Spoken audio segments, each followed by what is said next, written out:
संस्कृताय मित्रों, मैं डॉक्टर तन्वी सिंह अपने चैनल इटर्नल एडोसेंस क्लासेस पर आप सभी का स्वागत करती हूँ। आज हम फिर से लेकर आए हैं नेट असिस्टेंट प्रोफेसर का प्रैक्टिस सेट। अब तक हमने 2 प्रैक्टिस सेट अपने चैनल पर डाल दिए हैं, उनको आप जाकर देख सकते हैं। ये प्रैक्टिस सेट आपके एग्ज़ाम के लिए बहुत ही लाभदायक सिद्ध होंगे, ये मैं निश्चित दावा करती हूँ।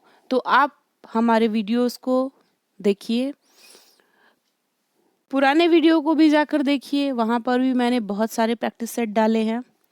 अगर आप पुराने एग्ज़ाम को देखेंगे तो इन प्रैक्टिस सेट में से बहुत सारे क्वेश्चन एग्ज़ाम में आए हैं। तो चलिए आज ज़्यादा समय न नष्ट करते हुए हम सीधे आज की प्रैक्टिस सेट को सॉल्व करते हैं।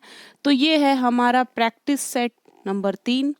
तो अभी भी मैं आपसे कह रही हूँ कि आप चैनल में जाकर प्लेलिस्ट में नेट या असिस्टेंट प्रोफेसर की प्लेलिस्ट में जाकर नेट से संबंधित जितने भी वीडियो उनको देख सकते हैं, और इसके पहले मैंने 2 प्रैक्टिस सेट और डाले हैं, उनको भी आप देख लीजिएगा। तो चलिए स्टार्ट करते हैं प्रैक्टिस सेट 3 का पहला क्वेश्चन।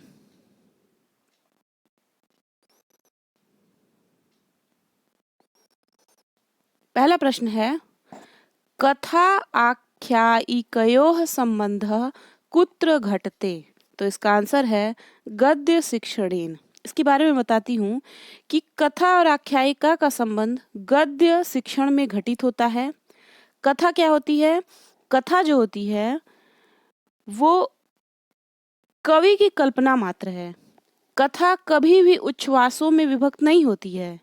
इसकी शैली वर्णनात्मक होती है। और जो आख्यायिका होती है वो ऐतिहासिक इतिवृत्त पर आधारित होती है। उच्छ्वासों में इसका विभाजन होता है। भावात्मक शैली एवं आख्यायिका संस्कृत भाषा में ही लिखी जाती है।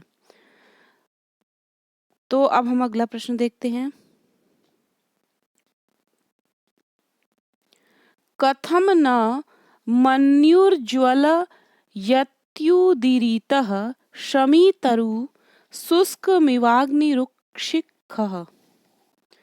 कथम न मन्युर्ज्वलय इत्युदीरितः शमीतरु शुष्कमिवाग्नि रुक्षिखः। इन पंक्तियों में द्रौपदी युधिष्ठिर के प्रति कह रही है, जैसे उठती हुई लपट शुष्क शमी वृक्ष को जला देती है, उसी प्रकार से उद्दीप्त क्रोध आपको क्यों नहीं जला रहा है। यह उक्ति किरातार्जुनीयम के प्रथम सर्ग के 32वें श्लोक से ली गई है। तो इसका आंसर होगा युधिष्ठिरः। अगला प्रश्न है, गुरुः सर्वेभ्यः शिष्येभ्यः समान रूपेण विद्यां वितरति चर्चेयम् उत्तररामचरिते कयोः पात्रयोः वार्ता मध्ये जाता। तो इसका आंसर होगा आत्रेयी वन देवतयोः। देखिए, गुरु सर्वेभ्यः शिष्येभ्यः समान रूपेण विद्यां वितरति चर्चेयम् उत्तररामचरिते आत्रेयी वन देवयो वार्ता मध्ये जाता। गुरु जिस प्रकार व्युत्पन्न शिष्य को उसी प्रकार मंद बुद्धि शिष्य को भी शिक्षा देता है। वह दोनों शिष्यों के ज्ञान में न तो सामर्थ्य की वृद्धि करता है और न सामर्थ्य को नष्ट ही करता है, परंतु विद्या के फल में बहुत अधिक अंतर होता है। जैसे स्वच्छ मणि प्रतिबिंब को ग्रहण करने में समर्थ होती है, मिट्टी आदि पदार्थ नहीं। इसकी चर्चा उत्तर रामचरितम में आत्रेयी वन देवता के मध्य वार्ता में संग्रहित है। अगला प्रश्न है,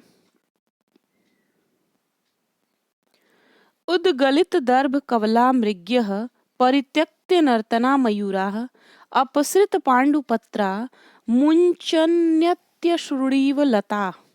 श्लोको अय अभिज्ञान शाकुंतलस्य कस्मिनांके अस्ति। तो देख लेते हैं। उद्गलित दर्भ कवला मृग्य परित्यक्त नर्तना मयूरा, ये जो श्लोक है ये अभिज्ञान शाकुंतलम के चतुर्थ अंक का है, जिसका अर्थ है मृगियों ने कुशा के ग्रास उगल दिए हैं, मोरों ने नाचना छोड़ दिया है और लताएं पीले पत्तों को डालकर मानो अपने आंसू बहा रही हैं। तो इसका ऑप्शन होगा चतुर्थ अंक यानी बी वाला। अगला प्रश्न है, दिव्या अपि हि वैदेह्या शापवादो यतो जनः रक्षो रक्षो गृहस्थितिर्मूलमग्निशुद्धौ त्वनिश्चयः उत्तर रामचरिते कस्येय मुक्ति। तो ये आंसर है इसका नटस्य।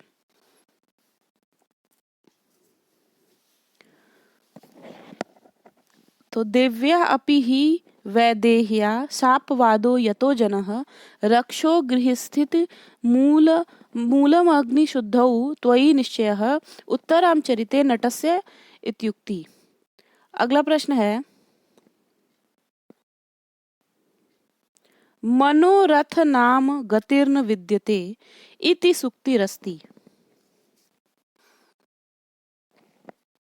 तो ये है कुमार संभोम की सूक्ति। ये इस प्रकार है पूरा श्लोक। यथा श्रुतम वेद विंदावर त्वया जनो अयमुञ्चै पद लंघनोत्सुकः तपः किलेदं तदवाप्ति साधनम मनोरथा नामतिर्न विद्यते। इस श्लोक में पार्वती के कहने का तात्पर्य है कि महादेव जी को पति रूप में प्राप्त करने की मेरी उच्च महत्वाकांक्षा है और यह तप भी उसकी प्राप्ति के लिए पर्याप्त नहीं है, पर क्या करूं, मेरा अपने मन पर वश नहीं है। यह तो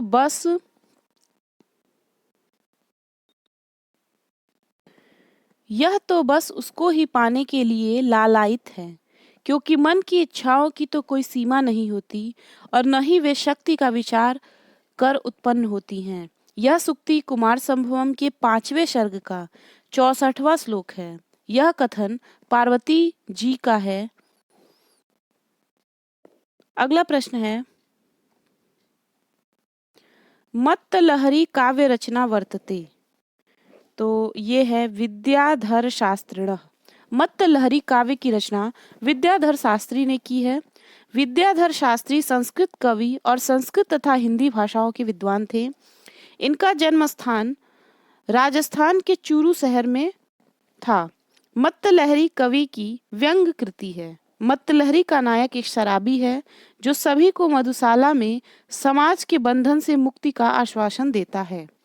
अगला प्रश्न है,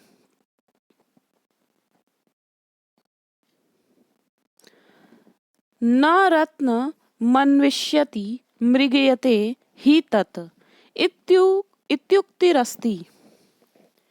तो इसका आंसर है ब्रह्मचारिण। दिवम यदि प्रार्थयसे वृथा क्षमः पितु प्रदेशास्तव देवभूमयः अथोपयन्तारमलं समाधिना न रत्न मन्विष्यति मृग्यते ही तत्।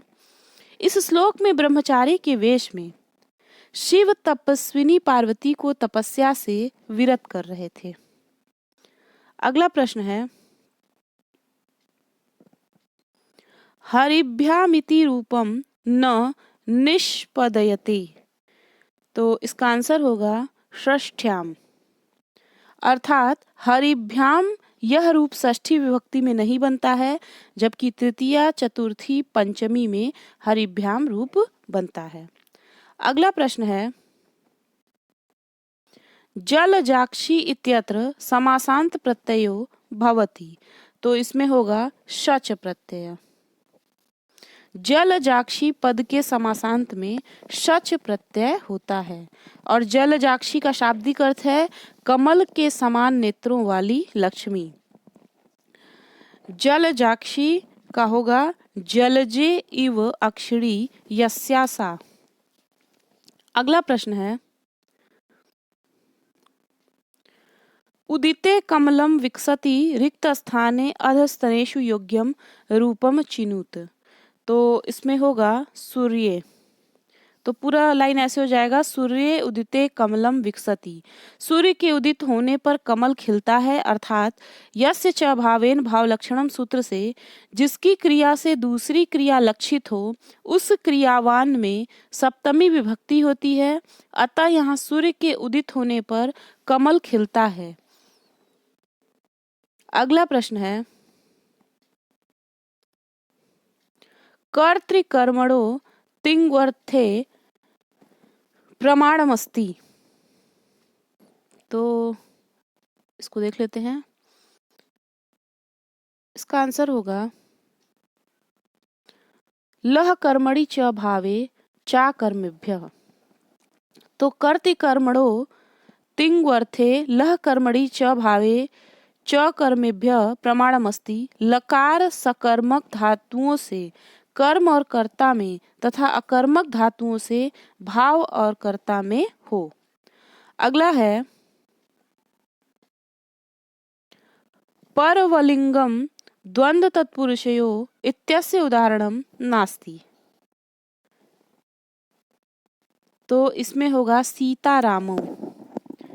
देखिए, परवलिंग द्वंद्व तत्पुरुषयोः सूत्र के अनुसार तत्पुरुष समास और द्वंद्व समास में उत्तर पद के अनुसार ही लिंग का निर्धारण होता है। अतः सीतारामो इसके अंतर्गत नहीं आते हैं, क्योंकि सीतारामो में इतरेतर द्वंद्व समास है। अगला प्रश्न है, शिव केशवौ इत्यस्मिन् उदाहरणे किं सूत्रम्? अल्पाच्चतरम। शिव केशवौ इस उदाहरण में अल्पाच्चतरम सूत्र का प्रयोग हुआ है। अल्पाच्चतरम यह विधि सूत्र है। द्वंद्व समास के सभी शब्दों में जो शब्द अत्यंत कम अच वाला हो उसका पूर्व यानी पहले प्रयोग किया जाता है, यथा शिव केशवौ। अगला प्रश्न है, विद्वान धन लिखति इति संधौ कृते लिख्यते। तो इसका आंसर होगा विद्वान लिखति, ये वाला। इसको ध्यान से आप देख लीजिए, ये जैसे लिखा है। यहाँ पर तोरली सूत्र से संधि कार्य हुआ है। आगे देखते हैं, सीमंतः इत्यत्र संधिरस्ति।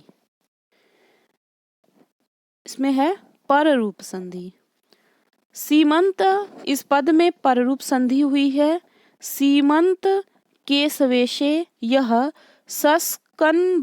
सस्कंधवादीषु का अंतर्गण वार्तिक है।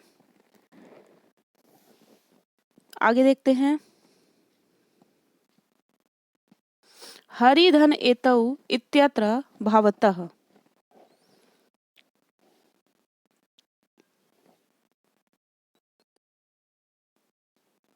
तो ये जो है प्रगृह्य संज्ञा और प्रकृति भाव, इसमें दोनों होगा।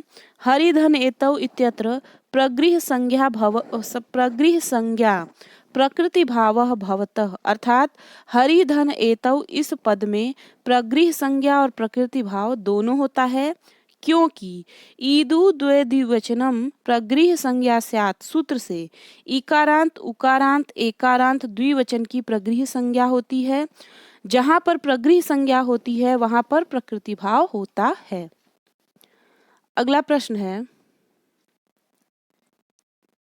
निम्नलिखितेषु शिव पुराण नामापि ज्ञायते। तो इसका आंसर होगा वायु पुराणम। वायु पुराण को शिव पुराण भी कहते हैं। कुछ विद्वान दोनों को पृथक पुराण मानते हैं। इसमें 112 अध्याय और 10 सहस्त्र श्लोक हैं। 104वें अध्याय में 18 पुराणों की संख्या दी हुई है। इसके अनुसार वायु पुराण में 23 सहस्त्र श्लोक थे। अगला है, मनु स्मृते टीकाकाराणाम केन सह कस्य संबंध। तो यहाँ पे बताना है कि किसका किससे संबंध है। तो मैं सीधे इस चार्ट पे ही इसको बता देती हूँ। देखिए, गोविंद राज्य की है मनवाशयानुसारिणी मनु टीका। फिर है कुल्लूक भट्ट की है मनवर्थ मुक्तावली। सर्वज्ञ नारायण की है मनवर्थ विवृति और मेघातिथि की है मनु भाष्यम।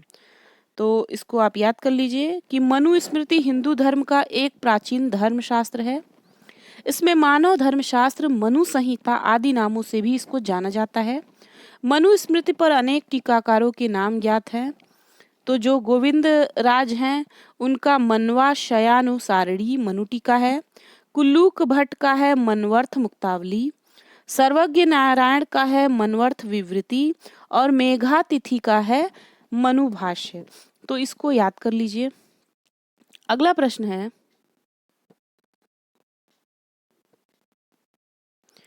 कौटिल्य अर्थशास्त्रम कति अधिकरणेषु विभक्तम अस्ति। तो इसमें है पंचादशाधिकरणेषु। तो ये जो कौटिल्य का अर्थशास्त्र है इसमें 15 अधिकरण है और 15 अधिकरण का आपको नाम याद होना चाहिए, क्योंकि एग्जाम में पूछ देता है पहला कौन सा है, दूसरा कौन सा है, तीसरा कौन सा है। तो इसको आप अपनी कॉपी में लिख कर याद कर लीजिए। मैं एक बार सबका नाम बता देती हूँ। पहले का नाम है विनयाधिकारिक, दूसरे का है अध्यक्ष प्रचार, तीसरे का है धर्मस्थीय, चौथा है कंटक शोधन, पांचवा है योग वृत्त, छठवां है मंडल योनि, सातवां है षाट गुण्य प्रकरण, आठवां है व्यसनाधिकारिक, नौवां है अभियाशत कर्म, 10वां है शांग ग्रामिक, 11वां है शंघ वृत्त, 12वां है आबलियम, 13वां है दुर्ग लंबोपाय, 14वां है औपनिषदिक और 15वां है तंत्र युक्ति। अगला प्रश्न है, पंचमी साहित्य विद्या इति कः स्वीकुरुते। तो इसका आंसर है ययावरीयः। पंचमी साहित्य विद्या इति ययावरीयः स्वीकुरुते। इसको आप याद कर लीजिए, ये बहुत इंपॉर्टेंट है। अगला प्रश्न है, रुद्रदाम्नः गिरनार शिलालेखः कस्या भाषायां विद्यते। तो इसका आंसर हो जाएगा संस्कृत भाषायां। रुद्रदामन का गिरनार शिलालेख संस्कृत भाषा में निबद्ध है।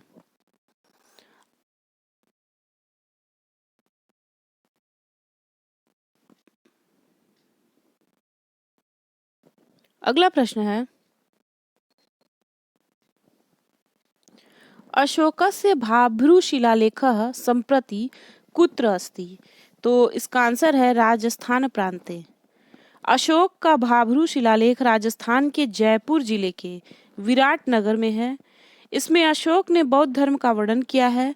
भाभृ शिलालेख अशोक का लघु शिलालेख है और इनके अन्य लघु शिलालेख हैं, सुन लीजिए। रूपनाथ है, ये मध्य प्रदेश के कटनी जिला में है। गुजरी है, ये मध्य प्रदेश के दतिया जिले में है। मास्की है, यह रायचूर जिले में है। और सहसाराम जो है बिहार के शाहाबाद जिले में है। इसको आप सुन के भी नोट डाउन कर सकते हैं। अगला प्रश्न है, ऋग्वेदस्य कस्मात् सूक्ताश् दर्शन शास्त्रस्योद्भवः स्वीकृतेत। तो ये है पुरुष सूक्तात। ऋग्वेद के पुरुष सूक्त से दर्शन शास्त्र का उद्भव स्वीकार करते हैं। दर्शन व योग का उद्भव और विकास पुरुष सूक्त में स्पष्ट रूप से मिलता है। पुरुष सूक्त ऋग्वेद संहिता के 10वें मंडल का 10-90 है, जिसमें एक विराट पुरुष की चर्चा हुई है। यहाँ पे बता देती हूँ, 10-90 इसका वो है। यहाँ पे विराट पुरुष की चर्चा हुई है और उसके अंगों का वर्णन है। इसको वैदिक ईश्वर का स्वरूप मानते हैं। वेदों में पुरुष शब्द का अर्थ जीवात्मा तथा परमात्मा आया है। अगला है,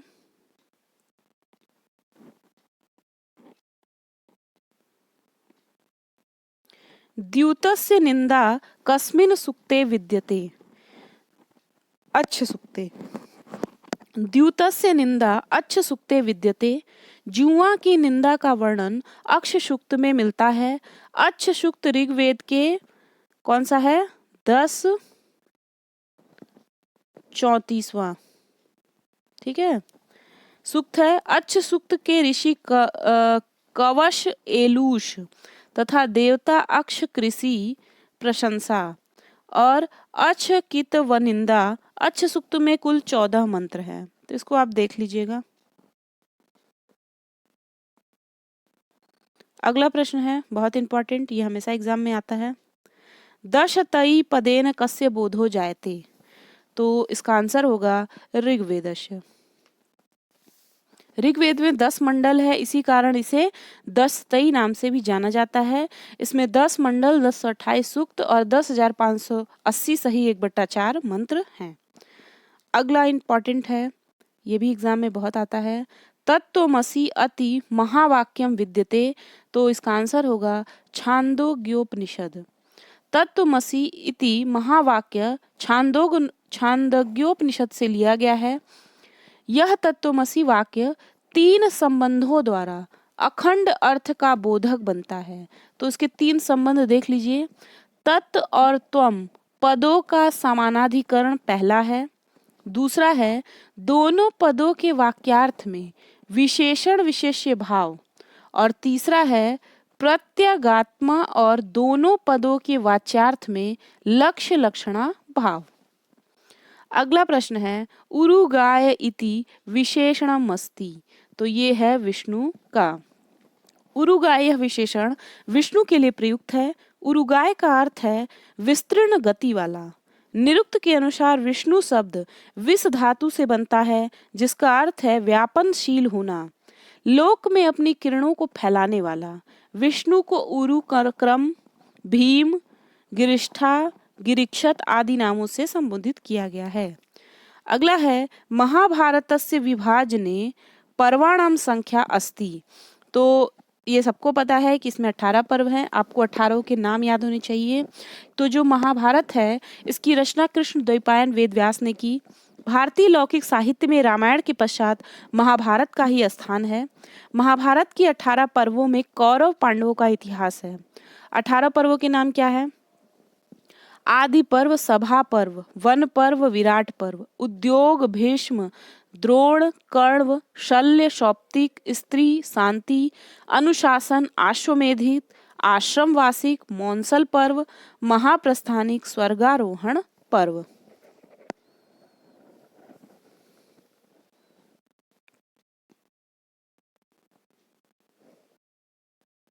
चलिए अगला है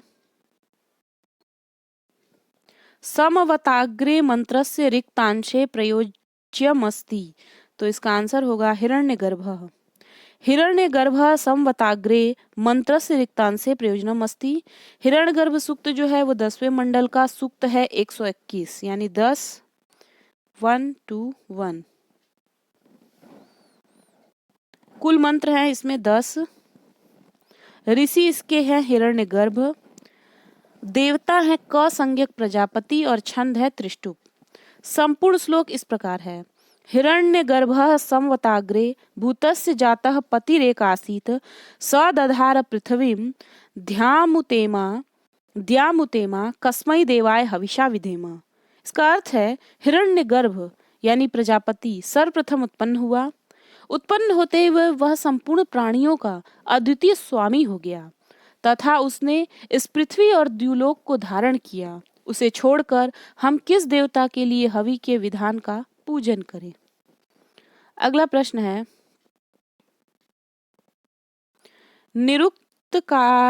निरुक्तकारेण केन क्रमेण पद जातानि वर्णितानि, तो इसका आंसर होगा ये वाला। ऐसे है, पहले है नाम, फिर है आख्यात, फिर है उपसर्ग, फिर है निपात। तो इसको आप ऐसे याद कर लीजिए।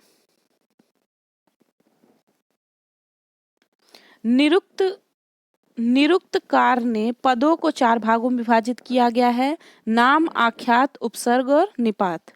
नाम जो है सत्व प्रधानानि नामानि, यानी सत्व प्रधानानि में सत्व शब्द का अर्थ क्रिया से भिन्न द्रव्य है। दूसरा है आख्यात, भाव प्रधानम आख्यातम, भाव प्रधान में भाव पद का अर्थ क्रिया है। उपसर्ग का है प्रादयः उपसर्गा, क्रिया योगे, क्रिया के योग में प्र आदि 22 की उपसर्ग संज्ञा होती है। और चौथा है निपात। निपात का है चादयो असत्वे और प्रादयश्च। इन सूत्रों के अनुसार चादि और प्रादिगण में पठित शब्दों की निपात संज्ञा होती है। अगला प्रश्न है कुर्वन्नेह कर्माणि जीजी विशेषत क्षमा। अत्र जीजी विशेष विशेत पदस्य को अर्थ। तो इसका होगा जीवितुमिक्षेत। ये वाला जो मंत्र है ये ईशावास्योपनिषद से लिया गया है। उपनिषदों में सबसे प्राचीन व सर्वाधिक महत्वपूर्ण ईशावास्योपनिषद माध्यान्दिन शाखा यजुर्वेद का 40वां अध्याय है। इसमें कुल 18 मंत्र हैं। इन मंत्रों में कर्म संन्यास से हटकर कर्मोपासना का बहुत ही मार्मिक विवेचन किया गया है। अगला प्रश्न है, नचिकेता तृतीय वर रूपेण किम वृणुते। तो इसका आंसर है आत्म संबंधी ज्ञानम। नचिकेता तृतीय वर्ग के रूप में आत्म संबंधी ज्ञान को मांगता है, परंतु यमराज इस ज्ञान को देने से इनकार कर दिए। लेकिन नचिकेता बार बार इसी के विषय में यमराज से पूछता रहा।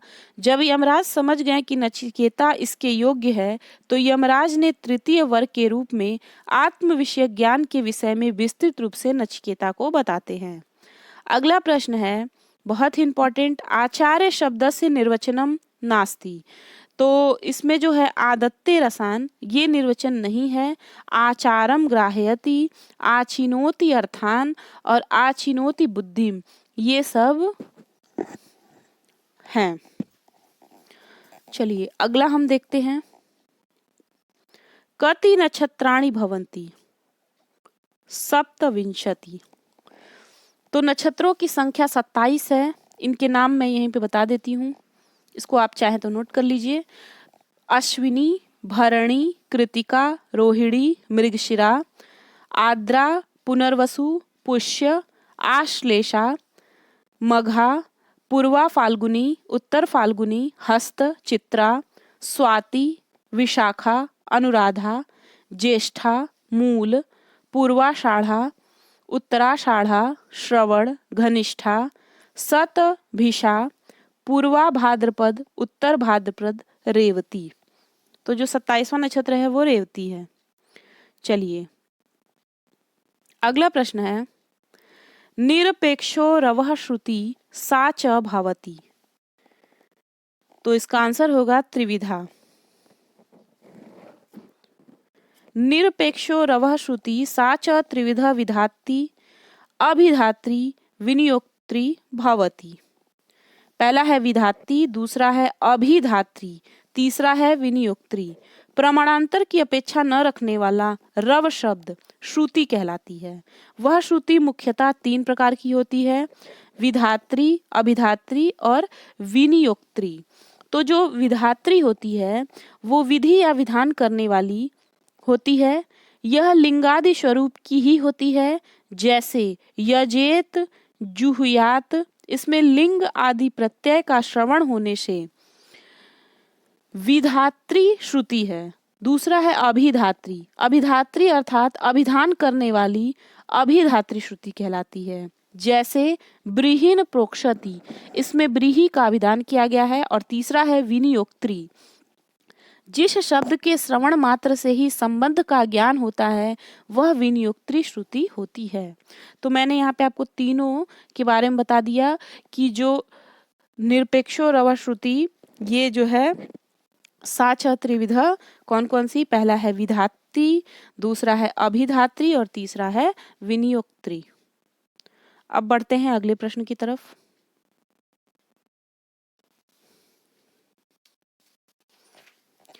सस्यमिव मर्त्यः पच्यते सस्यमिवाजयते पुनः इति कथयित्वा कठोपनिषदि किं प्रतिपादितम्। तो इसका आंसर होगा शरीरस्य नश्वरता। इसका मतलब हुआ, ये कठोपनिषद से लिया गया है। इसका मतलब हो गया सस्यमिव मर्त्य पच्यते सस्यमिवा जायते पुनः इति कथयित्वा कठोपनिषदि शरीरस्य नश्वरता प्रतिपादितम। अर्थात फसल के समान मनुष्य पकता है या जीर्ण शीर्ण हो जाता है तथा फसल के समान पुनः फिर उत्पन्न जन्म लेता है, ऐसा कहकर कठोपनिषद में शरीर की नश्वरता के विषय में कहा गया है। अगला प्रश्न है,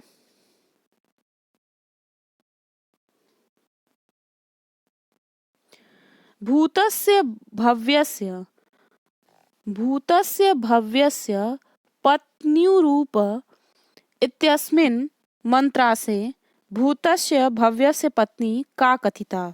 तो इसका आंसर होगा पृथ्वी।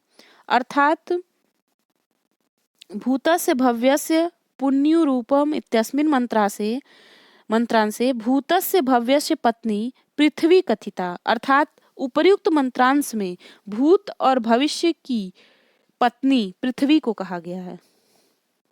अगला प्रश्न है पृथिव्या किम नास्ति। तो शब्द गुण। पृथ्वी में शब्द गुण नहीं होता है क्योंकि शब्द गुणक आकाश होता है। पृथ्वी में प्रकृतित्वम, रसगुण और सत्वम पाया जाता है।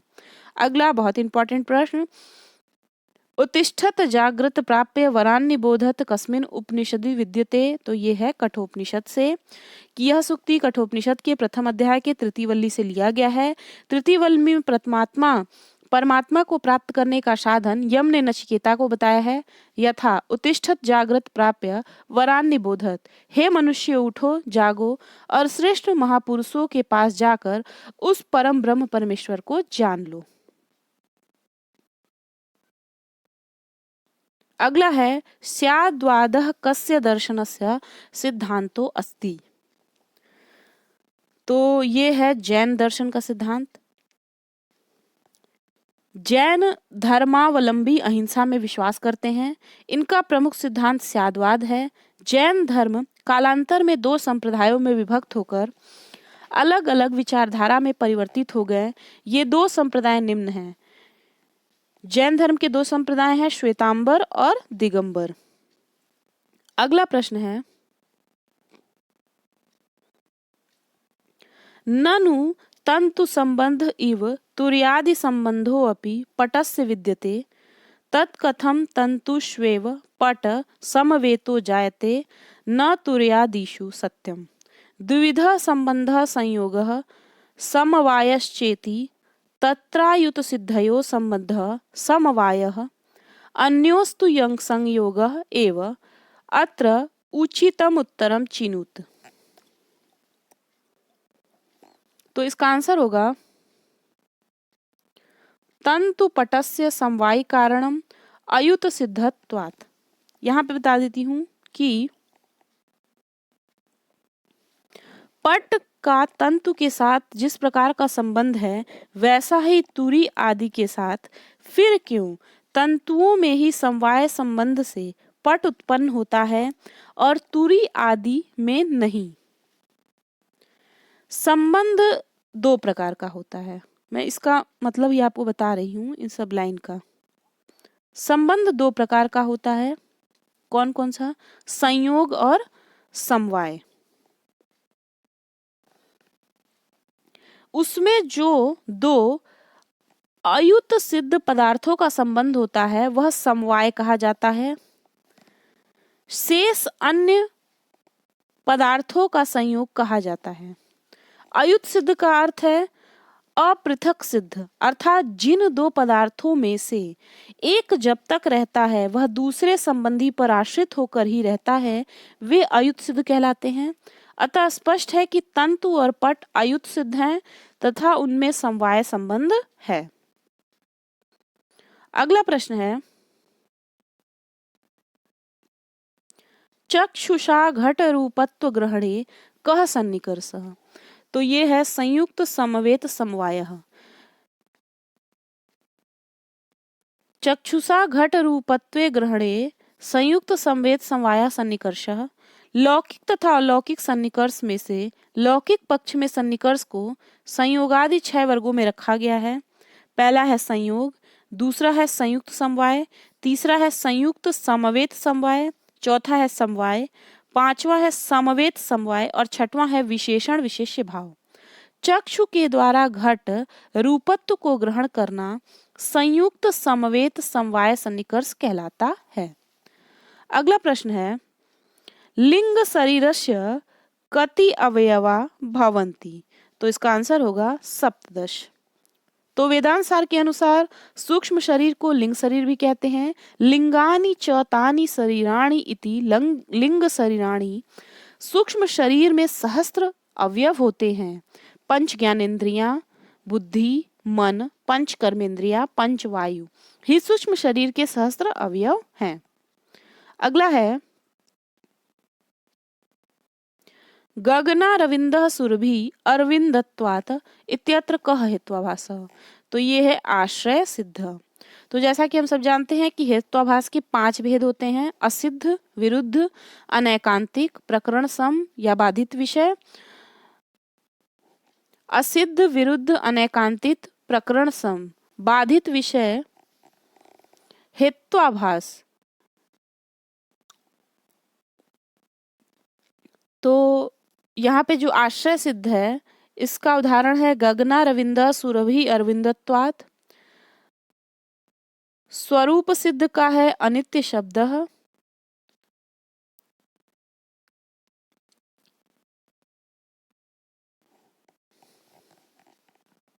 तो गगनारविंदः सुरभि अरविंदत्वात् जो है वो आश्रय सिद्ध का है। इसको मैंने ज्यादा इसलिए नहीं बोला क्योंकि ये बहुत ज्यादा हो जाएगा, तो इसके लिए मैं अलग से वीडियो बना दूंगी। हम अगले प्रश्न की तरफ बढ़ते हैं। सांख्य मतानुसारेण बुद्धे लक्षणम अस्ति। तो इसका लक्षण है आहरण धारण प्रकाशकरः।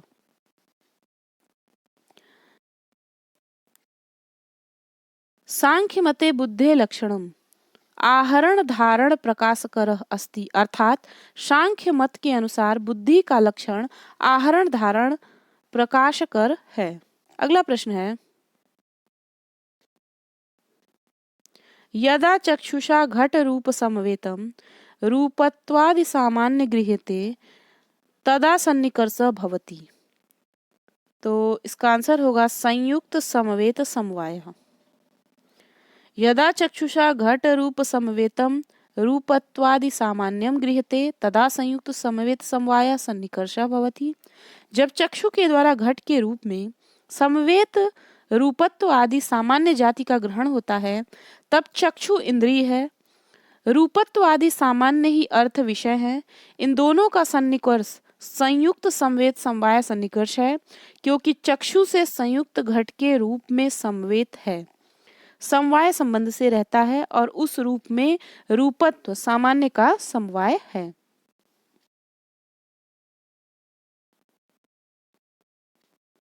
अगला प्रश्न देखते हैं। अगला प्रश्न है वाक्यम त्वाकांक्षा योग्यता सन्निधि मताम पदानाम समूहः इति लक्षणानुसारम वाक्यम नास्ति। तो इसका आंसर होगा वहिना सिंचति। देखिए, आकांक्षा योग्यता तथा सन्निधि वाले पदों का समूह वाक्य होता है, इसलिए गौ, अश्व, पुरुष, हस्ती ये पद समूह वाक्य नहीं है, क्योंकि इनमें परस्पर आकांक्षा का अभाव है। अग्नि से सींचे, ये वाला जो लाइन है, अग्नि से सींचे, यह पद समूह भी वाक्य नहीं, क्योंकि यहाँ योग्यता नहीं है। अग्नि तथा सेचन में परस्पर अन्वय की योग्यता नहीं होती है। अभिप्राय यह है कि अग्निना, अग्नि से इस तृतीया विभक्ति के द्वारा सेचन रूप कार्य के प्रति अग्नि का करणत्व बताया गया है, किंतु अग्नि में तो सेचन का साधन योग्य नहीं है। इस प्रकार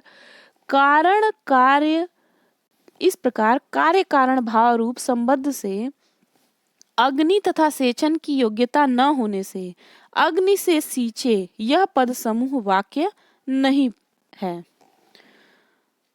अगला है केशव मिश्रानुसारम पदार्थानाम संख्या अस्ति। तो इसका आंसर होगा 16। केशव मिश्र के अनुसार पदार्थों की संख्या 16 है। यहाँ पे मैं एक बार बता देती हूँ कौन कौन से हैं 16। प्रमाण, प्रमेय, संशय, प्रयोजन, दृष्टांत, सिद्धांत, अवयव, तर्क, निर्णय, वाद, जल्प, वितंडा, हेत्वाभास, छल, जाति, निग्रह, स्थान। अगला प्रश्न है शारीरक सूत्रम कस्य उपकारी अस्ति। तो इसका आंसर होगा वेदांतस्य। शारीरक सूत्र ब्रह्म सूत्र या वेदांत सूत्र आदि भी उपचार से वेदांत हैं, अर्थात कुत्सित होने के कारण शरीर को ही शारीरक कहते हैं। अगला प्रश्न है, वेदांतानुसारेण लिंग शरीरस्य अवयवानि कति सन्ति। तो इसका आंसर होगा सप्तदश।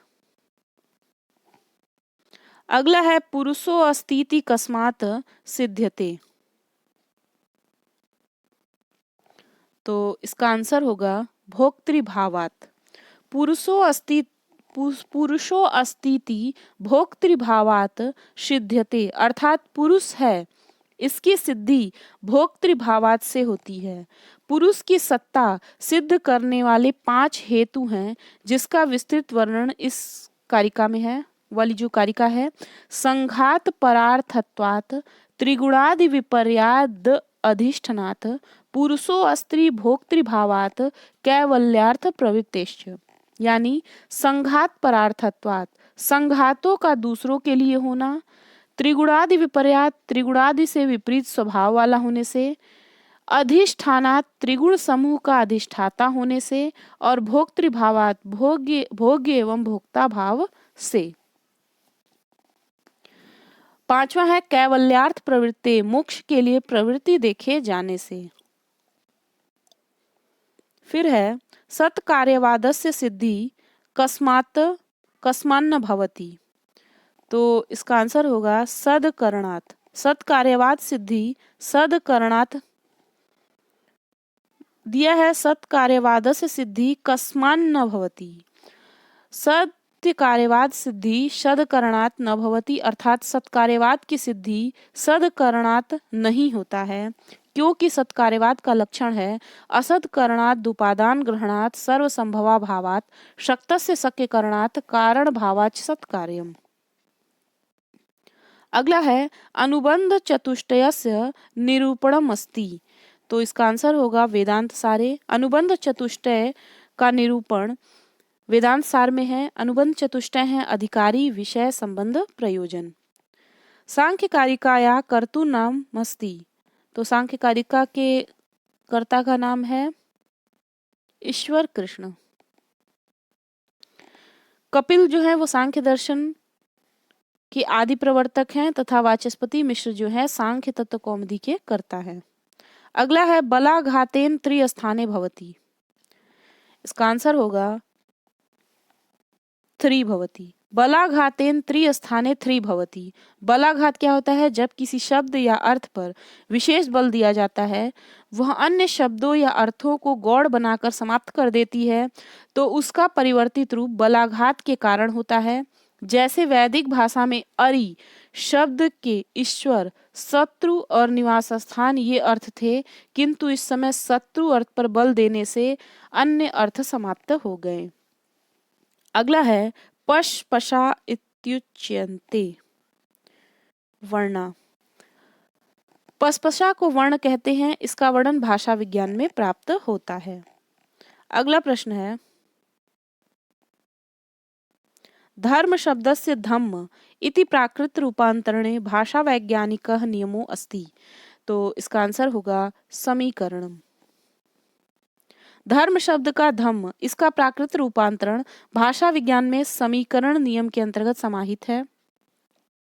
समीकरण से तात्पर्य है एक ध्वनि का दूसरी ध्वनि को अपना रूप प्रदान करना, अर्थात जब 2 भिन्न ध्वनियां पास रहने पर सम हो जाती हैं, उसे समीकरण कहते हैं। समीकरण 2 प्रकार का होता है, पुरोगामी और पश्चगामी। पुरोगामी का उदाहरण है अग्नि, अग्नि का अग्गी हो जाएगा, और पश्चगामी धर्म, इसका धर्म का हो जाएगा धम्म। अगला प्रश्न है, ग्रिम नियमानुसारेण प्रथम वर्ण परिवर्तने तवर्गीय ध्वनि नाम कह परिवर्तन क्रमो अस्ति। तो इसका आंसर होगा त, थ, द को त, ध को द।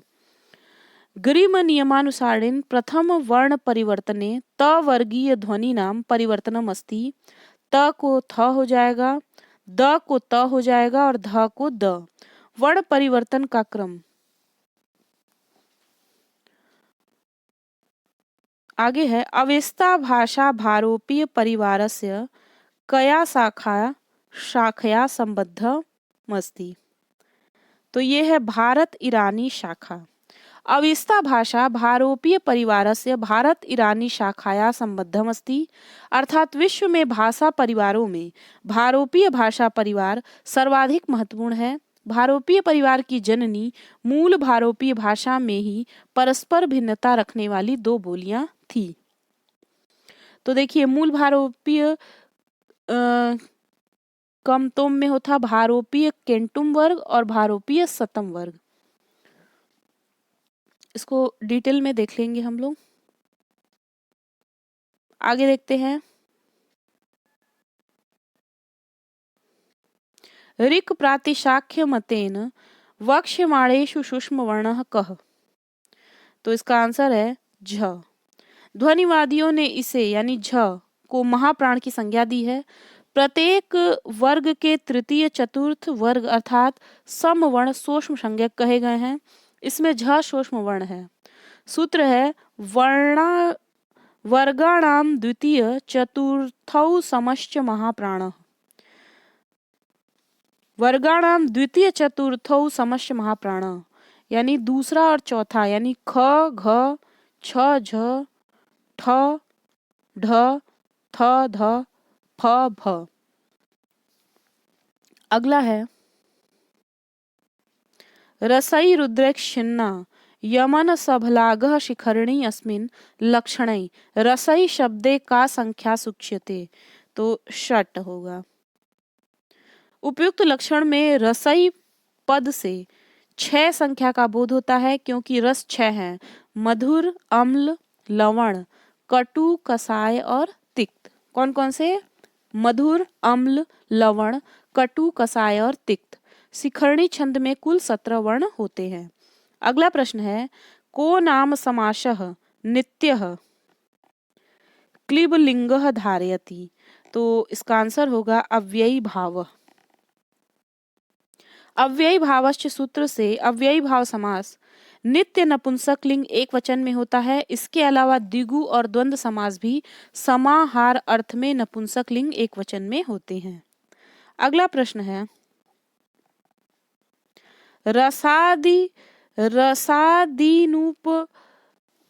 रसादीनुप कुर्वन्तो अलंकारास्ते अंगादिवत कस्य शास्त्रस्य सूक्तिरियम्। तो ये है साहित्य दर्पणस्य। रसादीनुप कुर्वन्तो अलंकारास्ते अंगादिवत साहित्य दर्पण से सूक्तिरियम। साहित्य दर्पण के 10वें परिच्छेद में आचार्य विश्वनाथ ने यह सूक्ति कही है। वे लिखते हैं कि जैसे शरीर की शोभा बढ़ाने वाले बाजूबंद आदि आभूषण शरीर आत्मा का भी उपकार करते हैं, उसकी प्रतीति में सौंदर्योत्कर्ष लाते हैं, वैसे ही अनुप्रास उपमादिक अलंकार शब्दार्थ की शोभा बढ़ाते हुए रसादि का उपकार करते हैं। अगला प्रश्न है चंद्र इव मुखम मनोहरम कस्योदाहरणम मेतत। तो इसका आंसर होगा उपमाया। चंद्र इव मुखम मनोहरम उपमाया उदाहरणम एतम। उपमान तथा उपमेय का भेद होने पर उनके साधर्म का वर्णन उपमा कहलाता है। अगला है यत्रोपमेयम पतिषिध्य तदुपरि उपमानस्यारोपः भवति तत्र को अलंकारः। तो इसमें होगा अपनुति। प्रकृत अर्थात उपमेय का निषेध करके जो अन्य अर्थात उपमान की सिद्धि की जाती है वह अपनुति अलंकार कहलाता है। अगला है नाट्य शास्त्रानुसारम रसाणाम वर्णानाम संति। हास्य सित श्रृंगार। एक मिनट।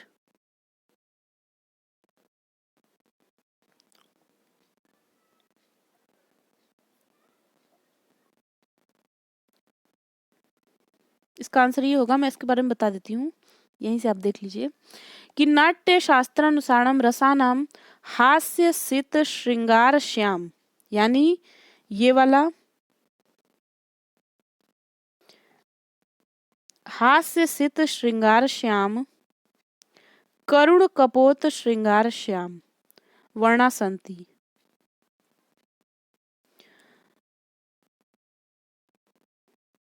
देखिए, श्यामो भवति श्रृंगारः सीतो हास्य प्रकृतितः कपोत करुणश् कपोतः करुणश्चैव रक्तौ रौद्र प्रकृतितः गौरो वीरस्तु विज्ञेयः कृष्णश्चैव भयानकः नीलवर्णस्तु विभत्सः पीतश्चैवादद्भुतः स्मृतः।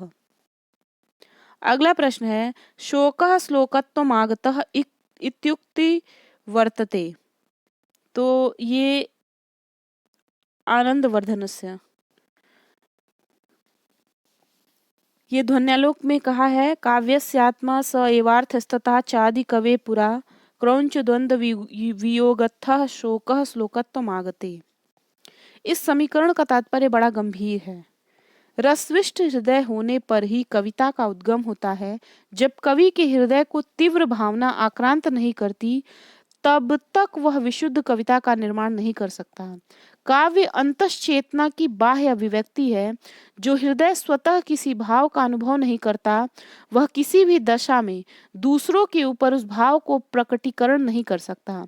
अतएव रसात्मक कविता के उन्मेष के लिए हृदय को रस की दशा में पहुंचाना ही पड़ता है। तीव्र भाव के अंतः जागरण के साथ ही उसकी शाब्दिक अभिव्यक्ति बाहर अवश्य ही होती है। अगला प्रश्न है, मुख्यार्थ हति दोषः इत्यत्र मुख्यार्थत्वेन किम अभिप्रेतम। तो इसका आंसर होगा रसः, अर्थात काव्य में रस ही मुख्यार्थ होता है। उस मुख्यार्थ रस का जो अपकर्षक या अपघटक है वही काव्य दोष कहलाता है, तथा वाच्यार्थ, लक्ष्यार्थ एवं व्यंग्यार्थ से ये रस के ही उपकारक होते हैं। काव्य के दोष का वर्णन काव्य प्रकाश के सप्तम उल्लास में किया गया है। अगला प्रश्न है, गौरयम कस्योदाहरणम। तो ये है साध्यवसाना गौड़ी लक्षणाया।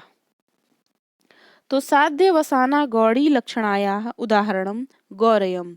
साध्यवसाना गौड़ी लक्षणाया का उदाहरण गौरयम है। तो इस प्रकार आज का प्रैक्टिस सेट यहीं समाप्त होता है। ये प्रैक्टिस सेट आपको कैसा लगा, इसको कमेंट बॉक्स में ज़रूर बताइएगा, और अपना सुझाव भी आप अपने कमेंट बॉक्स में दे सकते हैं। तो मिलते हैं अगले प्रैक्टिस सेट में। ये वीडियो आपको कैसा लगा इसको ज़रूर बताइएगा। हमारे चैनल को ज़्यादा से ज़्यादा लोगों से सब्सक्राइब कराइए। अगर आप हमारे चैनल में नए हैं तो आप इस चैनल को ज़रूर सब्सक्राइब करिए, ताकि नई आने वाली वीडियो की नोटिफिकेशन आपको आसानी से मिल जाए। आज के लिए इतना ही। तब तक के लिए नमः संस्कृताय। धन्यवाद।